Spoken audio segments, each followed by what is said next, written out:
नमस्कार दोस्तों। आज फिर हम मैप के बारे में कुछ इंटरेस्टिंग फैक्ट जानेंगे। ये देखो संसार का मैप है। इसे आप देख रहे हैं, अभी पूरा एंटायर मैप आपको दिख रहा है। तो ये पृथ्वी ऐसी पहले नहीं थी।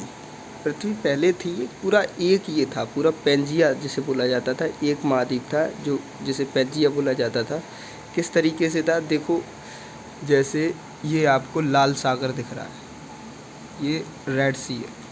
तो ये कभी न कभी ये रेड सी बिल्कुल ऐसा रहा होगा, सऊदी और ये बिल्कुल चिपटे हुए रहे होंगे, है ना। तो ये अलग कैसे हुए या ये महाद्वीप बिखरे कैसे? तो पृथ्वी के अंदर जो प्लेट विवर्तनी घटना होती है उसके कारण ये अभी जैसे अभी लाल सागर ये आपको दिख रहा है, तो भी इतना दिख रहा है, धीरे धीरे हो सकता है ये चौड़ा हो जाए और ऐसा हो जाए। तो क्योंकि ये नीचे की जो इनकी प्लेटें हैं वो लगातार गति करती रहती हैं, तो उनकी गति के कारण ये इस तरीके की इसकी संरचनाएं परिवर्तित होती हैं। ठीक है, तो पहले ऐसा नहीं था। पहले ये पूरा एक महाद्वीप था, पूरा का पूरा एक था। जैसे कि आपको अगर आप इसको देखें, सही से देखें, तो आपको ये लगेगा कि ये जो दक्षिण अमेरिका है ये इसके पास अफ्रीका के नीचे यहाँ एडजस्ट हो सकता है, लग रहा होगा। ये गल्फ़ ऑफ मैक्सिको है, ये यहाँ पे एडजस्ट हो सकती है, ये लग रहा होगा आपको। ये पूरा इधर ऊपर हो सकता है। इंडिया है वो यहाँ से गया है, यहाँ से। ये जो प्रायद्वीपीय भारत है, प्रायद्वीपीय भारत इतना है, मैंने बताया था एक बार, प्रायद्वीप उसे कहते हैं जो 3 तरफ से पानी से घिरा हुआ होता है, उसे प्रायद्वीप बोलते हैं। तो ये यहाँ से गया अलग होके।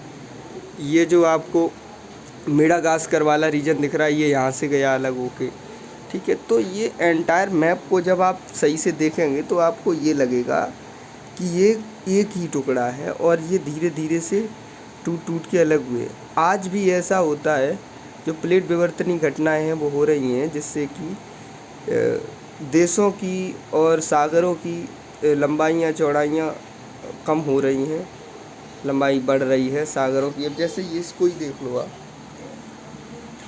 रेड सी वाला ये अच्छा एग्जाम्पल है। ये चौड़ा भी हो सकता है, यहाँ से भी ये चौड़ा हो सकता है। भारत ये और उधर को खिसक सकता है ना। तो ये लगातार प्लेट विवर्तनी घटना के कारण इनमें मूवमेंट होता रहता है, जिससे कि ये इनकी सागरों की चौड़ाइयाँ, इनके बीच की दूरियाँ बढ़ जाती हैं, बढ़ती रहती हैं।